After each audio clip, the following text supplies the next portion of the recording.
Hoje o canal História em um Instante irá falar um pouco sobre Idade Média. Já fiz alguns vídeos sobre Idade Média, deixar na tela final. Falei sobre Império Bizantino, a queda do Império Romano do Ocidente. Desde já se inscreva aí na nossa ampulheta, lado aí do seu canal, da sua tela, aliás, lado direito, parte de baixo, se não me engano, aparece uma ampulheta. Aí você clica e se inscreve e ajuda o canal a crescer. Também indico minha playlist Mulheres que Fizeram História. Vá na playlist Mulheres que Fizeram História, imperdível, muitas delas da Idade Média. E também um livro do Jacques Le Goff, chamado A Civilização do Ocidente Medieval. A Civilização do Ocidente Medieval. Jacques Le Goff, imperdível. A Idade Média, ela é muito interessante. Primeiro que o nome, talvez Idade Média, ele é sinônimo de Idade das Trevas para muitos, que não é algo bom. Historiadores já questionam este nome, Idade das Trevas. Por quê? Porque Idade das Trevas é um termo preconceituoso. Dá a entender que na Idade Média não houve luz, não houve conhecimento, produção de conhecimento, o que não é verdade. Na Idade Média nós temos aqui a invenção dos óculos, ajuda bastante. Como ajuda os óculos? Idade Média, muita cultura, universidades surgiram e tantas outras invenções medievais, né? O uso da pólvora, da bússola. Então, evidentemente, a Idade Média é uma idade muito rica. Claro que houve muito obscurantismo também, evidentemente, muita superstição.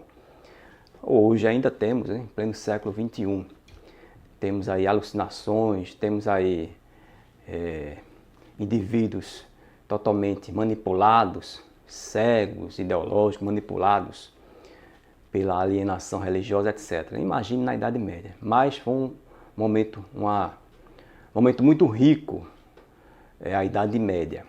Na Idade Média, nós temos, eu indico a você meus vídeos sobre o Império Romano, né? Deixar na tela final, queda do Império Romano do Ocidente. Não vou falar aqui as causas, porque eu já falei no vídeo. Tela final ou card eu deixo. Em todo caso, a playlist História Geral tem outros vídeos. Imperdível. Então houve a barbarização, a ruralização, queda do Império Romano. O próprio Jacques Le Goff, ele disse que a Idade Média ela vai surgir nas ruínas do Império Romano, nas ruínas do Império Romano. O Império Bizantino passou cerca de séculos, mais ou menos 1000 anos depois que o Império Romano do Ocidente caiu. O Império Romano do Oriente continua com o chamado Império Bizantino. Eu já fiz um vídeo sobre isto. Tela final card, vou deixar na minha playlist também, História Geral. Então temos aí surgindo a Idade Média nas ruínas do Império Romano. Muito influenciado pelas leis romanas e pelos bárbaros. Também a própria igreja, no seu patrimônio de São Pedro, que ainda existe hoje, né? Patrimônio de São Pedro, vai surgir na Idade Média. Sabia disso? Sabia não, né? Século VIII, houve um bárbaro, um carolíngio, né?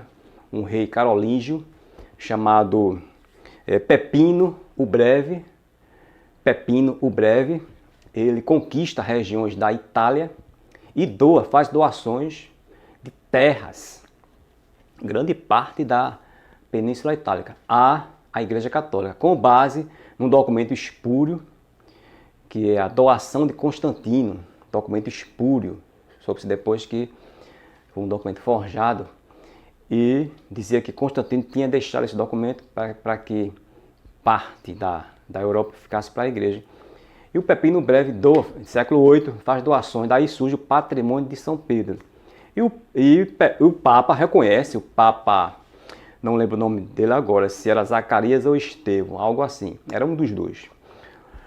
E o Papa reconhece o Pepino Breve como rei ali dos carolíngios, dos francos, né? E dinastia carolíngia, e que é o Pepino Breve, filho de Carlos Martel. Então essa união aí entre igreja, né, e poder temporal, aí surge o patrimônio de São Pedro. Lá pelo século XI começa aí a sedentarização dos bárbaros e começam mudanças profundas na sociedade medieval. Lá pelo século XI temos aí a ampliação das áreas cultiváveis, com derrubada de florestas, drenagem de pântanos, novas inovações técnicas, o arado vai se tornar mais sofisticado, digamos assim, o uso aí do machado. Então, a sedentarização dos bárbaros, fortalecimento da igreja. Então, tudo isso aí possibilitou, evidentemente, áreas mais cultiváveis. A chamada rotação trienal, em que as terras eram divididas em 3 partes, enquanto uma descansava, 2 produzia. Então, tudo isso aí possibilitou a melhor produção de alimentos, aumentou a oferta de alimentos, aumento da população, houve um renascimento comercial e urbano. Então surgem artesãos, ressurgem, né? Claro, nunca desapareceram, mas se fortalecem os artesãos. Processo de urbanização novamente, as cidades começam a ressurgir, artesãos, agricultores, comerciantes, tudo isso aí fortalece aí o comércio, a agricultura, o renascimento comercial e urbano. Então temos aí cidades como Gênova e Veneza, Constantinopla, toda esse comércio intenso renascendo, digamos assim. É o chamado renascimento comercial e urbano lá na Idade Média, devido a essas mudanças, a expansão das áreas de cultivo, derrubada de florestas, pântanos drenados e a própria sedentarização dos bárbaros, a oferta de alimento e também aumento populacional, e ressurgindo aí o comércio, a própria construção de igrejas também. Muitas igrejas foram construídas, fortalecimento da cristandade. Então, na Idade Média, muitas igrejas foram sendo construídas. Então, é a oferta de trabalho, então artesãos, trabalhadores em geral, todo o comércio aí vai ressurgir lá pelo século XI em diante. Então fica a indicação do livro de Jacques Le Goff, né? O Ocidente, a civilização do Ocidente medieval, do Jacques Le Goff. Então temos aí umas características básicas aí da Idade Média, principalmente chegando aí no século XI. Mais adiante posso fazer alguns vídeos mais sobre a Idade Média, que é muito rico, muito rica esse período, muito rico, este período. Tem posteriormente as cruzadas, etc. Depois o Renascimento, que já é outra história. Basicamente nós temos aí essas informações. Então vou deixar aqui na tela final e também no card vídeos sobre feudalismo, Império Bizantino, Império Romano caiu. E se você gostou desse vídeo, eu sei que gostou, compartilhe o vídeo, porque o objetivo do canal é o quê? Compartilhar o conhecimento. Indique aí a um amigo, ao seu filho, indique ao seu professor, professores indiquem aos alunos, alunos indiquem aos colegas de classe. Canal História em um Instante, se inscreva e compartilhe. Um abraço e até o próximo vídeo, a gente se vê lá.